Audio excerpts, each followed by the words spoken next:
반갑습니다.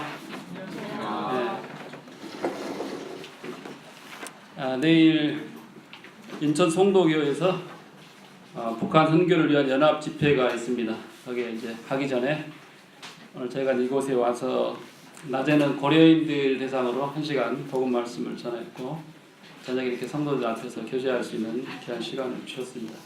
감사를 드리고 원래 이제 성경 공부 시간으로 알고 있는데 저는 오늘 이제 어떤 그 교재보다도 지금 이제 동부교회가 예배당 건축을 앞두고 또 이를 위해서 간절히 기도하고 있다고 하는 얘기를 들었습니다. 그래서 제가 그 주님 섬경하는 과정 속에 2번 예배당을 건축할 수 있는 그런 은혜를 주님께서 주셨습니다. 거기 참여할 수 있는 은혜.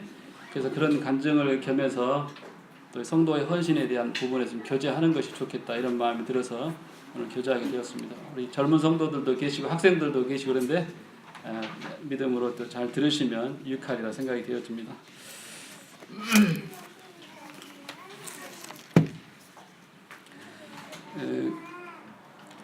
저는 이제 89년 11월에 복음을 듣고 구원받고 목포에서 계속 주님을 한 15년 정도 섬겼습니다. 섬겼는데 제가 이제 구원받고 처음에 목포교회 되어졌을 때는 목포에 혹시 와보신 분들 알지만 연동 그 동사무소 2층에 조그만 홀, 아주 조그만 홀에서 모였습니다.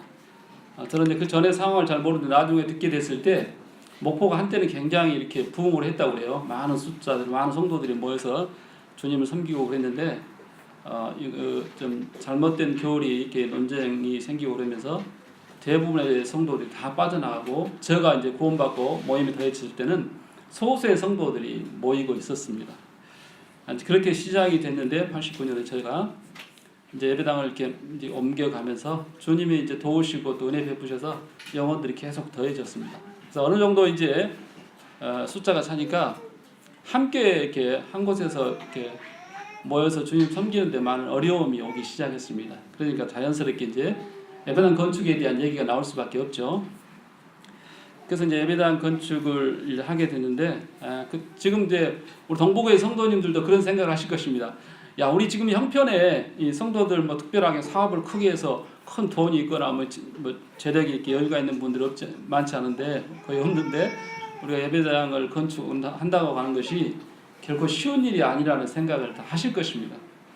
그때 당시 저희들도 저는 뭐 그때는 뭐 장로도 아니었고 일반 이제 젊은 형제였는데 예배당을 건축한다고 했을 때 그런 부담들이 전체적으로 굉장했죠. 굉장했는데 아무튼 그 이제 장로님들이 그런 부분을 결정하고 또 성도들이 이제 마음으로 합하고 이렇게 그 일을 이제 추진하게 되었습니다. 그래서 시작을 했는데 정말 어려운 과정들을 계속 겪었던 것 같아요. 아무튼 이제 그렇게 시작했는데 그때 당시에 97년도입니다. 97년도에 이제 목포 예배당을 건축했는데 약 125평의 땅을 사서 3층 건물을 지었는데 260평 연건평 260평 3층을 지었습니다. 정확한 제가 금액은 얼마 들은지 잘 모르겠어요. 오래돼서 잘 모르겠고 이렇게 했는데 아무튼 성도들의 그 어떤 눈물 어린 헌신이 있었습니다. 눈물 어린.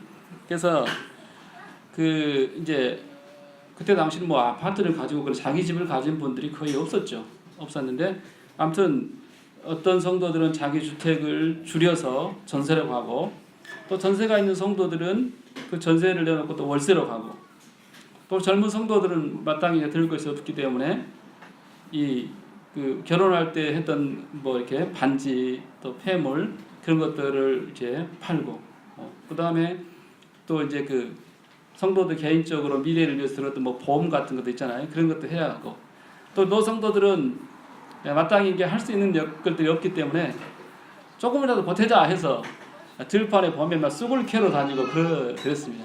쑥을 캐서 조금씩 이렇게 헌금을 하고 눈물겨운 헌신이었죠. 그런 이제 헌신을 통해서 예배당이 완성이 되었습니다. 너무 행복하고 기뻤죠. 물론 이제 전체를 다 자력으로 이렇게 건축비를 대지를 못했어요. 그래서 1층을 주택을 2채 내서 그걸 전세로 내주고 또 그럴 것까지 해서 충당을 해서 이제 건축이 됐고 대출금도 아마 얼마 있었을 것입니다. 아무튼 그렇게 해서 목포교회 예배당이 건축이 됐습니다.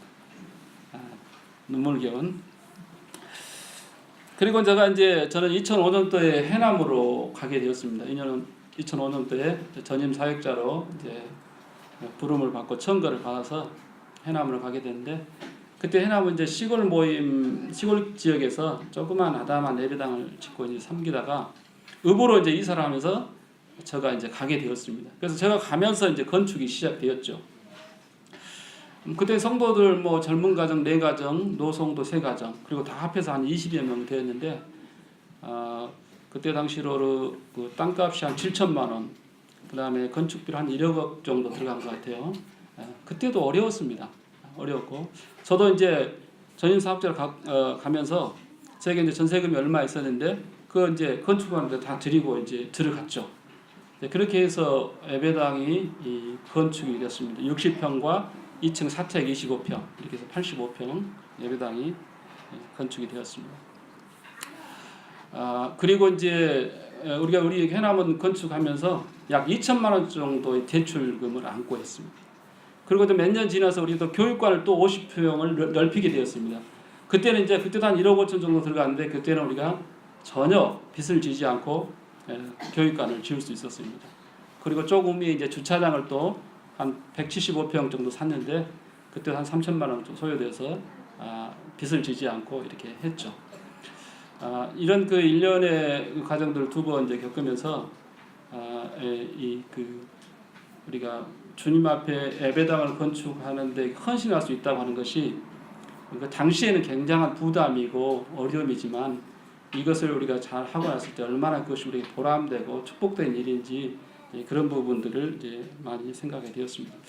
목포에서 건축할 때는 이런 어려움이 있었습니다. 건축하게 되면 이제 중도금을 이렇게 납입을 하잖아요. 중도금을 납입을 해야 되는데, 저는 그때 젊은 형제였기 때문에 그런 상황을 잘 몰랐지만, 장로들 입장에서는 그 정해진 기간 안에 그 중도금을 지불을 해야 되는데 보장된 게 없잖아요. 손에 쥐고 있는 것이 없기 때문에 굉장히 이제 마음에 부담이 많이 됐던 것 같아요. 그래서 어떤 제안을 했냐면, 성도들에게 이렇게 조그만 쪽지를 돌렸습니다. 그래서 본인들이 어느 시기에 어느 정도 헌금을 할 수 있는지 그걸 한번 써내라, 이렇게 했어요. 그러니까 이름을 쓰진 않았지만, 나는 올해 몇 분기에 어느 정도 헌신을 할 수 있겠다, 이렇게 써놓은 거예요. 왜 그것을 이제 물어봤냐면, 그렇게 파악이 되면은 그 부족한 부분들을 다른 데서 대출을 받는 것도 조달할 수 있는 계획을 세울 수 있기 때문에 그렇게 한 것 같아요. 근데 이것을 이제 어떻게 받냐에 따라서 또 넓은 마음으로 받으면 받을 수 있었고, 그렇지 않은 분들이 있었어요. 그래서 그것이 이제 시비가 돼가지고 교회에 어려움이 됐습니다. 그래서 나중에는 징계가 이르기까지 가는 그런 어려움들이 있었습니다. 저는 이번에 이제 동부교회에서 예배당을 건축하는데 일체 대출을 받지 않고 믿음으로 하겠다고 하는 그런 계획들을 들었을 때 굉장히 감동이 되었습니다. 그렇게 될 수 있으면 정말 전국 모임의 그 예배당을 건축했고 앞으로 건축할 교회들이 많이 있을 텐데, 굉장히 좋은 믿음의 좋은 모델이 되리라, 이런 생각이 되어집니다. 그래서 이 계획대로 그렇게 끝까지 나아가서 아름다운 예배당이 건축되기를 간절히 바랍니다.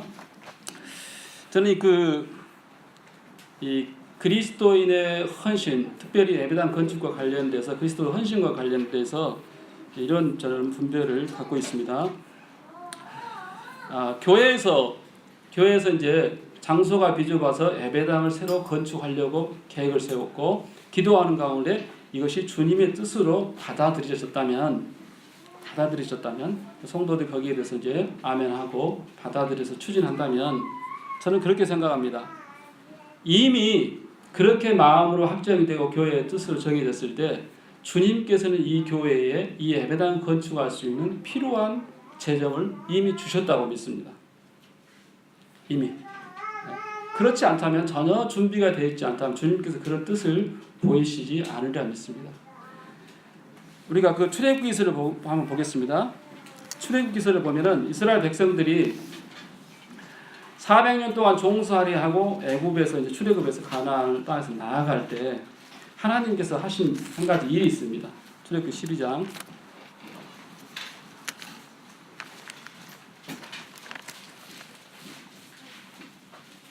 35절입니다.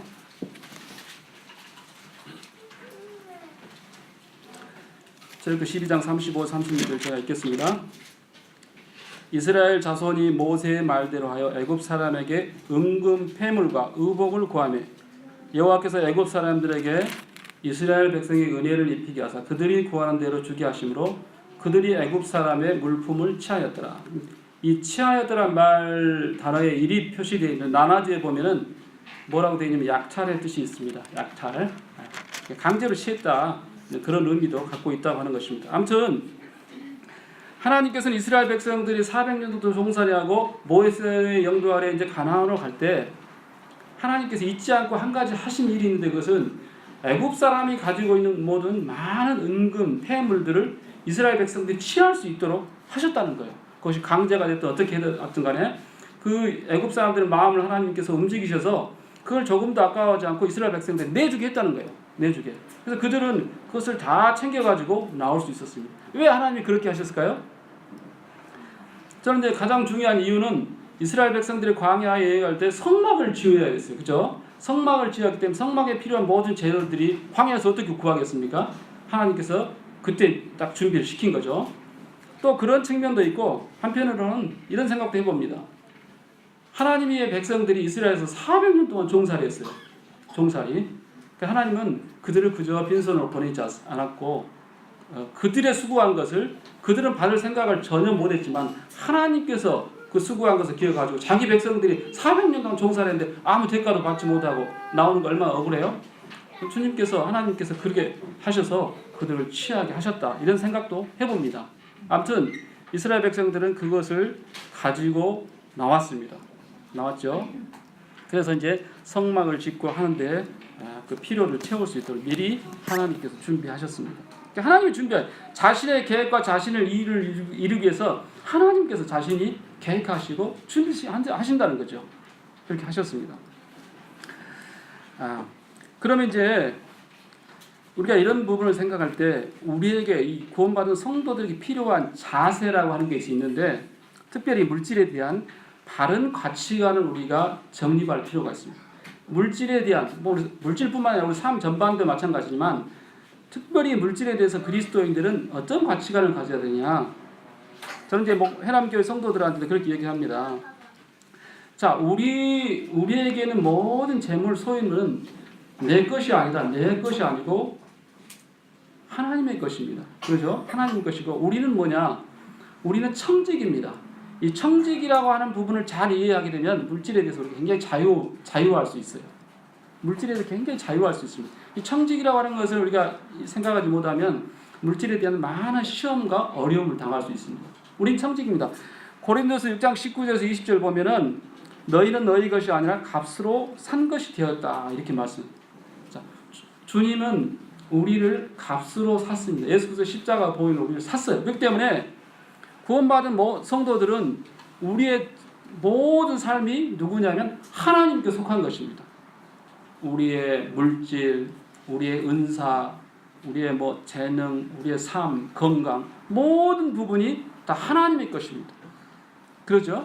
하나님의 것입니다. 그래서 하나님의 것을 우리는 지금 잘 관리하고 사용해서 이것을 통해서 하나님 앞에 어떻게 영광을 돌려드리냐 하는 것이 우리에게 숙제로 주어져 있는 것입니다. 그래서 이 청지기는 관리인이라는 뜻인데 청지기에게 필요한 이 자세라고 하는 것이 있습니다. 청지기에게 어떤 자세가 필요하냐?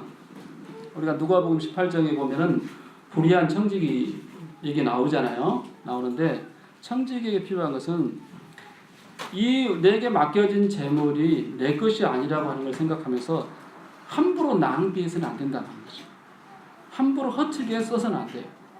내가 한 달 열심히 일하고 1년 열심히 해서 번 돈인데 내가 주님께 안 드린 것도 아니고 내가 주님께 드릴 것은 드리고 내가 나머지는 내가 자유롭게 쓰면 되는 게 아니냐, 이렇게 생각할 수 있는데 결코 그렇지 않다는 거예요. 내가 소득의 10분의 1을 드렸다고 해서 10분의 9가 내 게 아니에요. 그렇죠? 10분의 9가 내 것이십니까? 하나님 우리를 값으로 샀기 때문에 우리 모든 것이 다 하나님 것입니다. 그렇기 때문에 주님께 드렸다 할지라도 그 남은 것에 대해서 우리는 청지기의 사명, 청지기의 관점 가운데서 우리 물질을 써야 된다는 거죠. 그래서 규모 없이 화랑방탕하게 그냥 불필요한 것에 낭비를 해서는 안 된다고 하는 것입니다. 정말 우리들의 시대에 어제 그 호남 장로 모임에 참석했는데 우리 이창원 형제님께서 파라과이에 대한 기도 부탁을 하면서 몇 가지 말씀하셨는데 정말 많은 필요들이 선교지 곳곳에 있는 것을 말씀하셨어요. 예배당이 정말 지금 곳곳에 필요한데 예배당을 지을 수 있는 돈이 없는 것입니다. 그래서 비를 피할 수 있는 곳이 없다는 거예요. 그러니까 뭐 우물가에서 모이고 이렇게 한다는 거예요. 그러니까 우리가 몰라서 그렇지 지금 세계 곳곳에 이와 같은 선교사들 나가서 선교를 하는데 정말 물질이 기묘하게 필요한 데가 너무너무 많은 거예요. 근데 한국에 있는 성도들은 그것을 알지 못하고 내가 쓰지 않아도 될 영역에서도 너무 물질을 함부로 쓴다고 하는 것입니다. 그런 물질들이 정말 청지기의 관점에서 우리가 생각하고 그것을 가치 있게 쓰고 또 그런 분들을 이렇게 그런 물질들을 선교지로 보낸다면 하나님의 복음, 하나님 나라 확장되는 데 있어서 굉장히 많은 역할들을 할 것입니다. 그러잖아요. 그런 걸 생각할 때 우리가 청지기의 관점에서 우리 물건을 임의로 우리 재물을 함부로 낭비해서는 안 된다. 불의한 청지기처럼. 그렇게 되면 나중에 주님 앞에 가서 우리는 우리에게 주어진 그 물질의 사용에 대해서 반드시 하나님이 세마라고 우리에게 말씀하실 것입니다. 세마라. 내게 일성 동안에 내가 얼마간의 재물을 너에게 맡겼는데 그 재물을 어떻게 썼는지 세마라. 틀림없이 우리에게 요구하실 것입니다. 은사도 그렇지만 물질도 그렇습니다. 그렇잖아요. 그 비유에서 배우잖아요. 세마라. 난 너에게 재물을 신명기도 보면 재물을 얻을 수 있는 능력을 주셨다 했습니다. 어떤 사람은 재물을 얻을 수 있는 능력을 주셔서 탁월하게 사업을 잘하고 돈을 잘 번 사람이 있어요. 자기 재능이 아닙니다. 하나님 주시하는 것입니다. 하나님 주셔서 물질을 잘 벌 수 있는 사람 잘 벌어서 그것을 효과적으로 써야 되는 거예요. 필요한 곳에 주님이 요청하면 그것에 내놔서 써야 되는 거죠. 그것에 대해서 우리는 하나님 앞에 나중에 세움을 한다는 것입니다. 세움. 그렇기 때문에 우리가 많은 물질을 얻으려고 욕심을 낼 게 아니고 내게 주어진 물질을 얼마나 효과적으로 가치 있게 쓰느냐 하는 것을 더 많은 관심을 가져야 된다고 믿습니다. 그 다음 두 번째는 낭비하지 말아야 되고 또 이 재물을 물질을 마치 자신의 것처럼 인색하게 해서는 안 된다는 거예요. 막 붙들려고 해서는 안 된다는 거예요. 하나님 어떤 필요를 보이는데도 내놓지 않으면 안 되잖아요. 내놓지는 안 돼요. 그렇게 될 때 어려움이 오는 것입니다. 이제 그것이 바로 돈을 사랑하는 것이 되죠. 이스라엘 백성들이 출애굽할 때 은금 폐물을 그들이 많이 치었습니다. 하나님은 그걸 가지고 성막을 짓기를 원하셨습니다. 그런데 이 물질이 다 성막을 짓는 데 쓰여진 것이 아니었더라고 보니까 보겠습니다. 출애굽기 32장 보겠습니다.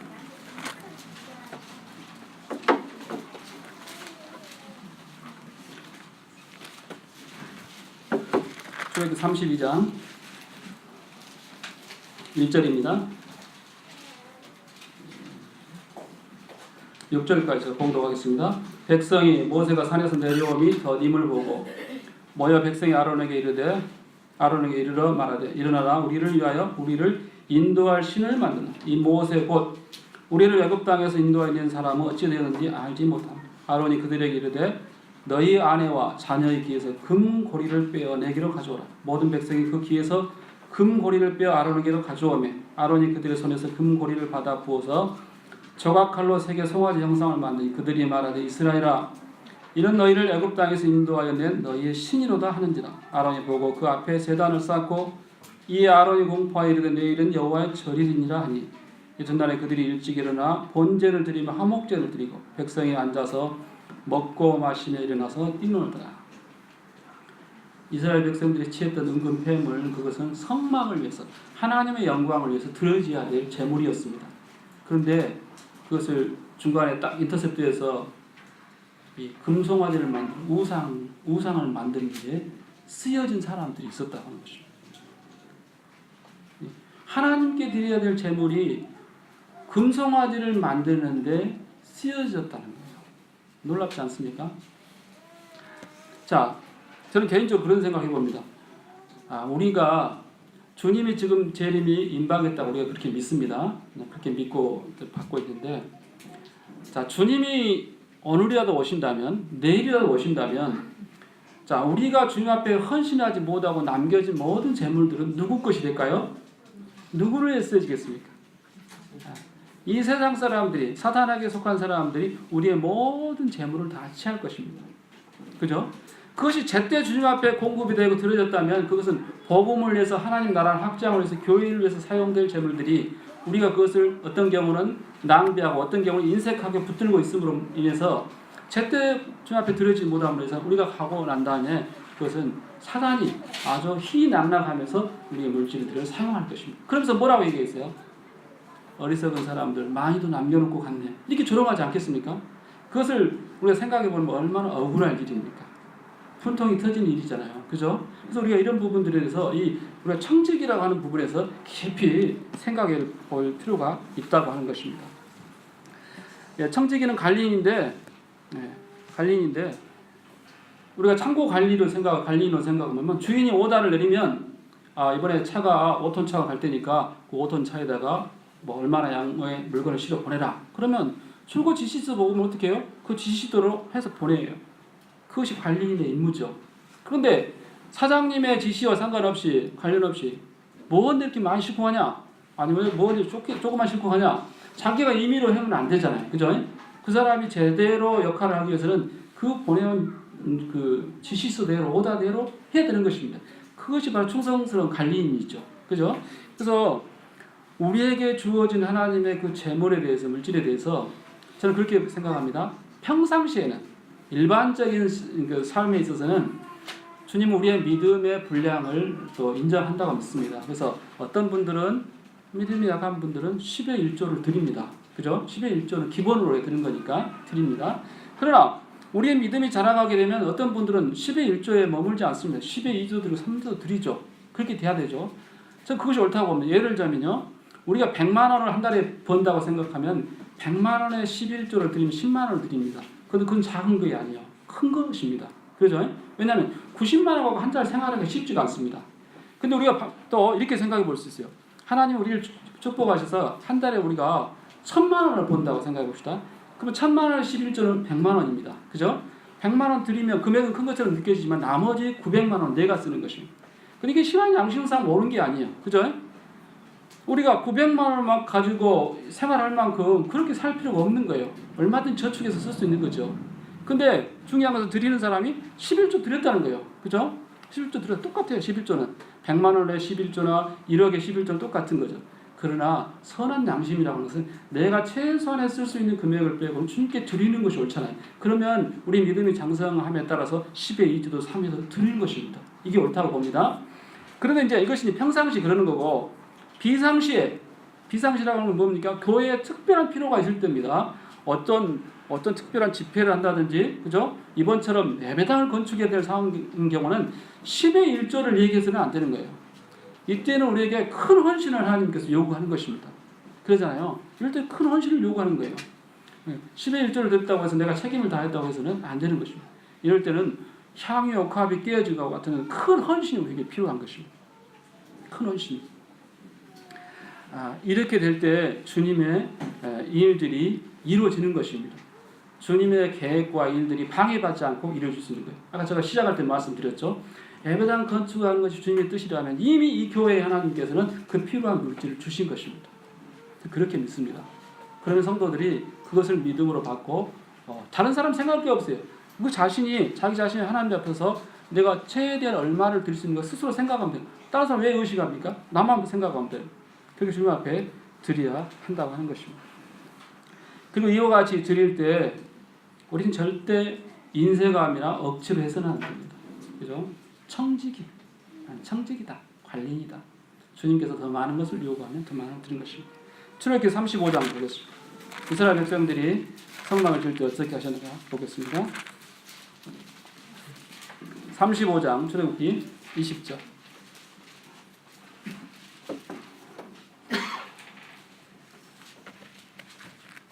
이스라엘 자손의 온 회중이 모세 앞에서 물러갔더니 마음이 감동된 모든 자와 자원하는 모든 자가 와서 회막을 짓기 위하여 그 속에서 쓸 모든 것을 위하여 거룩한 옷을 위하여 예물을 가져다 여호와께 드렸으니 곧 마음에 오원하는 남녀가 와서, 그 다음에 29절 보겠습니다. 마음에 자원하는 남녀는 누구나 여호와께서 모세의 손을 빌어 명령하신 모든 것을 만들기 위하여 물품을 드렸습니다. 자, 마음이 감동된 모든 자, 자원하는 모든 자, 곧 마음에 원하는 남녀, 마음에 자원하는 남녀. 우리가 내게 있는 것이 내게 아니고 주님 것이라고 하는 청지기 직분에 충실하게 되면 주님께 드리는 것에 그렇게 어려움을 느끼지 않습니다. 자원하면 드리는 것, 내 것이 아니니까 주님 것이니까.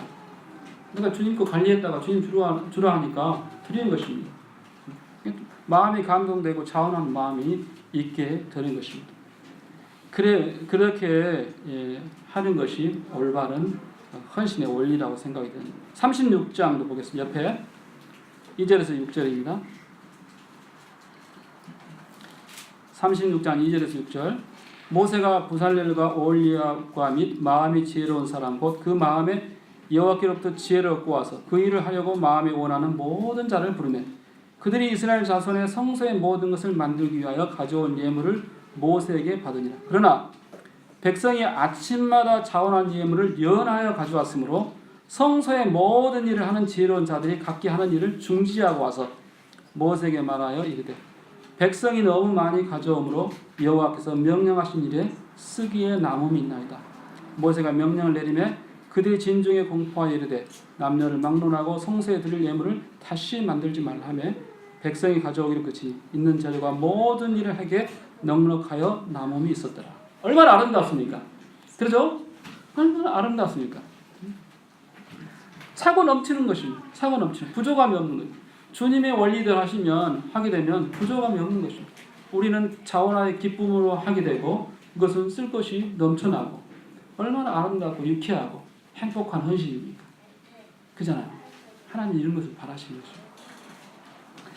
제가 어떤 형제님과 이렇게 얘기를 교제를 할 기회가 있었는데 그 형제님 이제 서울에 사시는 형제님인데 이런 간증을 했습니다. 자기는 서울에 있는 이제 교회 소속 우리 이제 모임인데 과거에 굉장히 교회가 한때 부흥할 때가 있었답니다. 그 부흥할 때가 있었는데 그때는 얼마나 성도들의 사랑이 뜨거웠는지 이런 얘기를 해요. 그냥 항상 모이기를 힘쓰고 나눠주기를 조금도 아까워하지 않고 그런 막 사랑이 불타올랐답니다. 그래서 어떤 형제 집에 어떤 가정에 가서 이쁜 화분이 있으면 무심결에 이 화분이 이쁘네 그러면 그 화분이 그 주가 되면은 주일날 되면은 예배당 와 있다는 거예요. 그래서 형제님 이거 가지세요 한다는 거예요. 그러니까 뭐 말을 못 했다는 거예요. 말하면 그냥 갖다 줘버리니까 그렇게 뜨겁고 막 사랑이 넘쳤는데 그때 엄청난 부흥이 일어났답니다.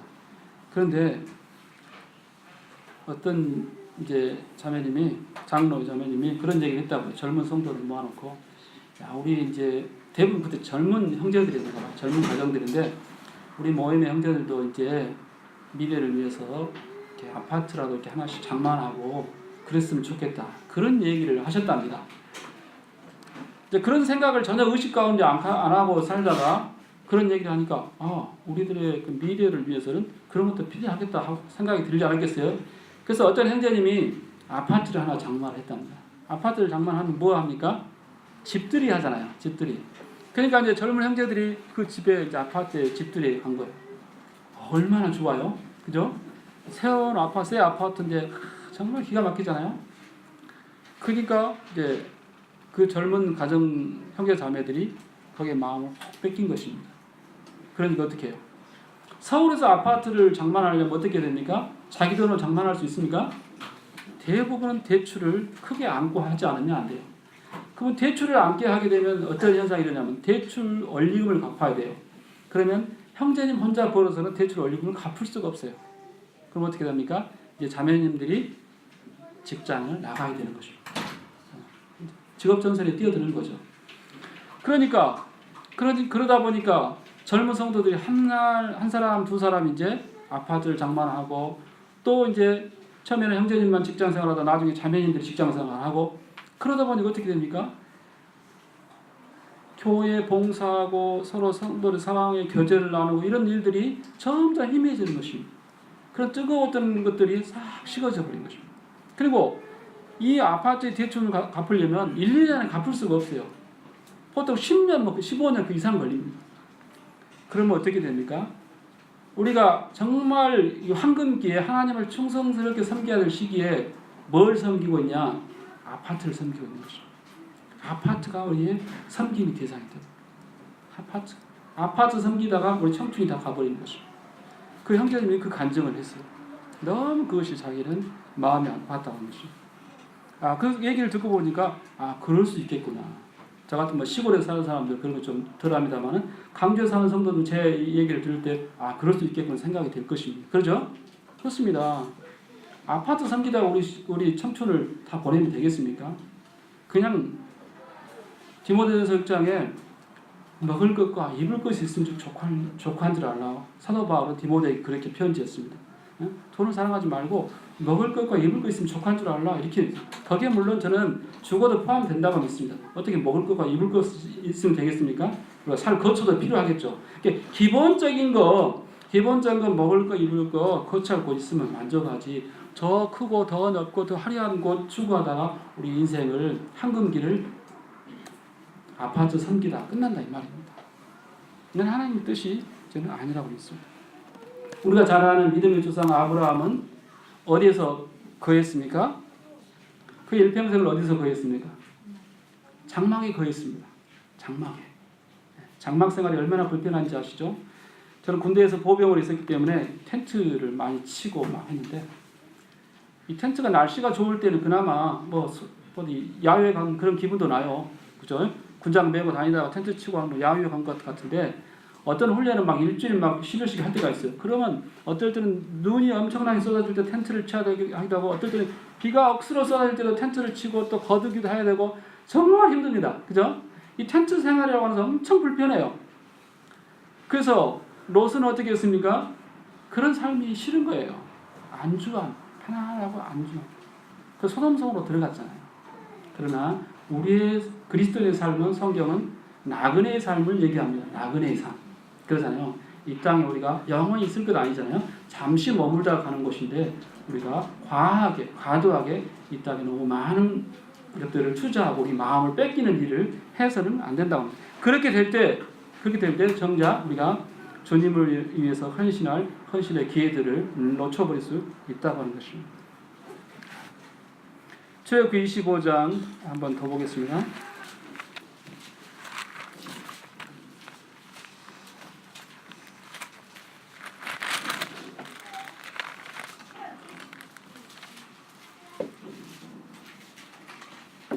(25장 2절입니다)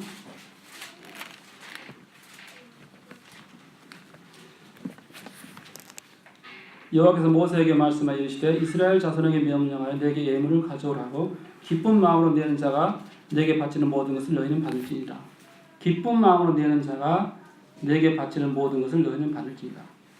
저는 동부교회가 지금 예배당 건축을 앞두고 4월부터 이제 기공식을 한다고 들었습니다만은 이 동부교회가 예배당 건축을 정말 축제 같은 분위기 속에서, 그죠? 아주 유쾌한 헌신, 이런 헌신을 통해서 예배당이 건축되었으면 좋겠습니다. 그래서 전국에 아주 그냥 좋은 간증을, 설례를 남기는 것입니다. 그럴 수 있습니다. 충분히. 주님은 이미 그런 것들을 다 주셨어요. 그래서 우리가 이런 말씀들을 들으면서 우리가 믿음으로 반응하면 충분히 그럴 수 있다는 것입니다. 내게 없는 것을 주님이 요구하시지 않잖아요. 주님이 빚을 내서 대출을 받아서 헌신하라고 얘기하지 않잖아요. 그죠? 내게 있는 것을, 주님이 내게 맡겨주신 것들을 그렇게 하라고 하는 것입니다. 제가 작년인가요? 얼마 전에 2, 3년 됐습니까? 성도 집회 한번 온 적이 있죠. 그때 제가 이런 교제를 했던 기억이 납니다. 우리가 주님 앞에 가면은 우리가 천국에 가게 되면 딱 천국에 가서 하나님의 영광을 보면서 우리가 어떤 반응을 보일까? 그 얘기했는데 기억나신가요? 저는 개인적으로 그런 생각 해봅니다. 주님 앞에 가게 되면 모든 성도들이 다 눈물을 흘릴 것이다. 눈물을 펑펑 흘릴 것이다. 이렇게 생각이 되어집니다. 왜 그러겠어요? 그건 첫 번째는 그분의 그 영광을 바라볼 때 내가 하나님의 은혜로 구원받은 하나님의 자녀가 되었다고 하는 것이 얼마나 놀라운가 하는 것들을 이제 실제로 보기 때문에 그렇습니다. 지금 우리가 구원받고 천국에 대한 사모함도 있고 다 있지만은 그러나 실제와 비교해 보면 이것은 아주 약한 거죠, 그죠? 믿음의 분량 따라 다를 수 있겠지만, 그러나 우리가 하나님의 영광을 딱 바라보는 순간엔 내가 구원받고 하나님의 자녀가 되었다고 하는 것이 무엇을 의미하는지, 어떤 걸 의미하는지 실체를 보면서 우리는 감동의 눈물을 펑펑 흘릴 것입니다. 당연히 그렇다고 봅니다. 자, 이런 감동의 눈물이 있고 또 그 이면에는 어떤 눈물이 있냐? 해안의 눈물이 있다고 믿습니다. 해안의 눈물. 그 해안의 눈물이 뭐겠습니까? 이 놀라운 하나님을 내가 믿음으로 구원받았는데 이 땅에 머물면서 그분을 위해서 내가 좀 더 헌신하지 못하고 그분을 좀 더 기쁘게 하지 못했다고 하는, 그분의 뜻에 순종하여 그분을 영화롭게 하는 삶을 살지 못했다고 하는 아쉬움의 눈물이라고 생각합니다. 그런 의미에서 눈물을 흘리라고 믿습니다. 그렇지 않을 것 같습니까? 그분의 영광을 보면서 너무 감동해서 울고, 또 내가 그렇다면 이 세상에 있는 그 짧은 생애 가운데 내가 이 좋으신 하나님, 영광스러운 하나님에서 저 잘 섬기지 못했다고 하는 해안의 눈물을 동시에 흘릴 겁니다. 틀림없이 그럴 것 같아요. 그래서 천국에 막 들어가면 모든 성도들이 통곡하지 않겠는가, 이런 의미로 에스라가 성전을 지었을 때 젊은이들은 막 기뻐서 뛰면서 막 환호성을 질렀고 노인들은 통곡했습니다. 그래서 어떤 분들은 그렇게 표현했어요. 젊은이들은 미래를 보았고 노인들은 과거를 회상했다. 그렇게 얘기를 하더라고요. 과거에 그 노인들이 자기들이 잘못해서 이스라엘 예루살렘 성이 해파되고 성전이 다 없어졌는데 다시 성전이 건축된 걸 볼 때 그들은 과거에 그들의 잘못된 걸 생각하면서 통곡의 눈물을 흘렸고, 젊은이들은 미래를 보면서 환호성을 지르고 노래하고 즐거워하고 이런 것을 생각하는데, 아마 주님 앞에 갔을 때 이런 부분들이 있지 않겠는가 싶어집니다. 제가 이제 그 두 번의 예배당 건축할 수 있는 기회를 가졌다고 했잖아요. 그런데 그것은 저에게 있어서 정말 대단한 축복입니다. 요즘 분들이 그런다고 그래요. 요즘 이 그리스도인들이 어떤 예배당 어디 가서 어느 지역으로 이사를 갈 때, 교회를 선택할 때 예배당이 있는가, 성도들이 얼마나 모이는가, 그런 것들을 좋은 조건으로 많이 본다고 그래요. 왜냐하면 왜 그러겠어요? 예배당이 없는 곳에 가면은 이제 또 예배당 지어야 또 헌신해야 되죠. 성도들 숫자가 적으면 가서 내가 주일학교도 해야 되고 학생회도 하고 뭐 봉사해야 되죠. 이런 게 계속 머리 아픈 것입니다. 그러니까 예배당도 딱 있고 성도들 많이 있는 곳 가서 가면은 내가 편안하게 주님을 섬길 수 있잖아요. 그런 계산하는 것입니다. 정말 어리석은 것입니다. 정말 어리석은 거죠. 한 가지밖에 모르고. 자, 우리 일생 가운데 우리가 구원받고 주님 나라에 갈 때까지 사람마다 다를 수 있으면, 저는 하나님께 두 번의 헌신할 수 있는 기회를 주셨어요. 예배당을 지을 수 있는 두 번의 기회를 주셨어요. 그리고 저는 제게 주어진 삶 가운데 최선을 다해서 주님 앞에 드렸습니다. 어떤 성도들은 한 번도 그런 기회를 못 가질 수 있어요. 그런데 우리가 일생 가운데 그런 건축할 수 있는 기회를 한 번이나 가졌다면 얼마나 놀라운 은혜입니까? 그죠? 은혜예요. 이것은 기뻐할 일이고 감사할 일이지 불편할 게 아니에요. 그잖아요. 이런 기회마저 없으면, 예를 들어서 장로 형제님들이 성도들이 다 어려운데 뭘 예배당을 짓냐, 장로 형제님들이 만약에 그런 결정을 하고 그냥 가자, 어차피 복음 전하는 사람들이 막 10명 20명 막 쏙쏙 구원받는 것도 아니고, 그죠? 그냥 이렇게 가면 되지 뭐 이렇게 욕심을 내냐. 예배당 건축하다 개인 성도들 마음 나뉘어서 어려워지면 교회나 그냥 더 어려워지면 곤란하잖아요. 그렇게 만약에 계산했다면 이 성도들 가운데 정말 헌신하고 싶은 마음을 가진 성도들도 헌신의 기회를 가질 수 없는 것입니다. 그렇잖아요. 헌신의 기회를 가질 수 없어요. 그러나 장로 형제님들이 교회의 미래를 생각하면서 이런 결정을 내리고 교회가 마음 아파요 나아갈 수 있게 됐다고 하면, 우리가 하나님 앞에 헌신할 기회를 가졌다는 측면에서 지금 굉장히 특권이고 축복이 은혜인 것입니다. 그죠? 우리가 그런 믿음의 눈으로 바라보셔야 돼요. 그래서 그런 부분들을 우리가 믿음으로 받고 기쁨 가운데 유쾌하게 축제 가운데 그렇게 예배당을 건축해야 된다고 믿습니다. 그렇게 하시겠습니까? 네. 아, 좋습니다. 이 예배당 건축되면요 좋은 것이 많습니다. 우리 그 동북교회도 예배당이 없어서 여기저기 이사를 많이 다니셨죠? 이사를 다니다 보면 어떤 것을 느낍니까? 우리 주교사들, 학생 교사들이 열심히 수고해서 학생들 모아놓으면요, 이사하게 되면 그 주일학생들 다 떨어져 나갑니다. 성도 자녀들 아닌 경우는. 그러죠? 어른들이야 차가 있으니까 뭐 이사를 가도 오지만 어린아이들은 지역을 멀리 가버리면 안 옵니다. 그럼 주교사들이 열심히 수고해서 봉사했던 어린아이들 다 떠나가죠. 학생들도 마찬가지 쉽지가 않죠. 그런데 예배당 우리가 이렇게 짓게 되면 일단 교회가 안정이 되는 거예요. 안정이 돼요. 안정이 돼요. 교회가 안정이 된다는 그런 의미를 아시겠죠? 언제든지 또 주인이 나가시오 그러면 나가야 될 상황과 이제 내가 우리가 원할 때 계속 있다 온 상황은 다르잖아요. 예배당을 건축하면 교회가 안정이 됩니다. 그리고 다양한 활동들을 할 수 있어요. 공간이 없으면 뭐 하겠습니까? 공간이 없으면 할 수 없는 활동들이 많이 있어요. 다양한 프로그램, 다양한 양육 프로그램을 가동할 수 있습니다. 공간들이 많이 있습니다. 학생회, 주일학생, 교사들 모임, 장년부 모임, 청년부 모임, 노년부 모임 그런 모임들 무수한 모임들을 다양하게 할 수 있어요. 얼마나 좋습니까? 성도들이 이렇게 풍성하게 꼴을 먹고 잘 양육되고 발전할 수 있는 많은 기회들을 가질 수 있다고 하는 것은 얼마나 좋아요. 그리고 그런 은사들이 교회 안에서 자유롭게 발휘될 수 있다고 하는 것은 얼마나 좋습니까? 우리 헌신을 통해서 되는 것입니다. 그죠? 네, 그런 부분을 생각할 수 있고 또 예배당이 딱 건축되잖아요. 그러면 생각지 못한 영혼들이 많이 옵니다. 많이 와요. 빈 공간이 있게 되면요. 성도들이 열심히 전도하게 되고 그 다음에 우리가 사람들의 외모를 봅니다. 사람들은 구원받지 않은 사람들이 이 교회가 얼마나 진리를 잘 가르치고 말씀들을 하는지 압니까? 몰라요. 그럼 먼저 뭘 봅니까? 외모를 보는 것입니다.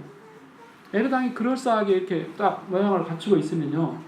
쉽게 오는 거예요. 그런데 이렇게 전셋집에서 이렇게 살고 있으면 이 불편한 곳에 식사 한번 하려고 하면서 얼마나 불편합니까? 잘 안 옵니다. 잘 안 와요. 그죠? 실제로 그렇습니다. 근데 예배당을 지어놓고 보면요. 그 빈자리 금방 채워집니다. 그걸 경험하실 거예요. 앞으로 경험합니다. 이렇게 꽉 차 있는데 더 오면 더 복잡해지는데 전도 얼마나 하겠습니까?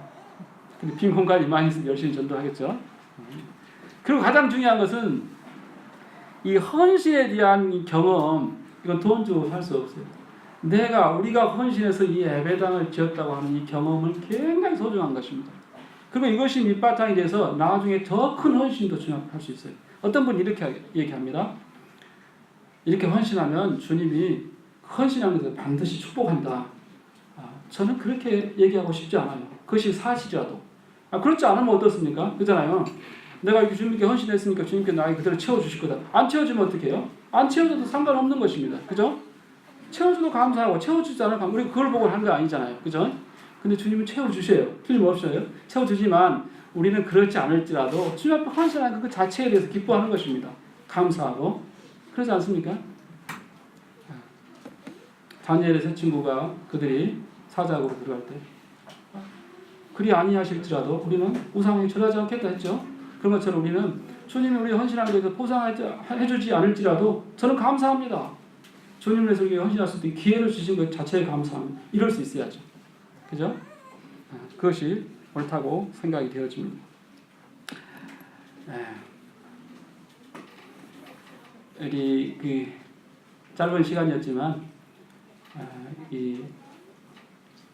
아까도 말씀드렸습니다만은 저의 그 경험을 볼 때에도 그렇고 이렇게 이 동부교회 성도들에게 하나님께서 예배당을 건축하고 헌신할 수 있는 기회를 주셨다고 하는 것들에 대해서 영적인 시각, 청지기의 관점 이런 부분에서 생각하고 이렇게 바라보시면 우리가 그것이 불편하고 힘든 게 아니고 기뻐하고 감사할 제목이 된다 이렇게 생각이 되어지고 이런 일에 우리 동부교회가 좋은 모델이 되고 본이 돼서 전국의 많은 교회들에게 좋은 기관이 되었으면 좋겠습니다. 감사합니다. 여기서 마치겠습니다.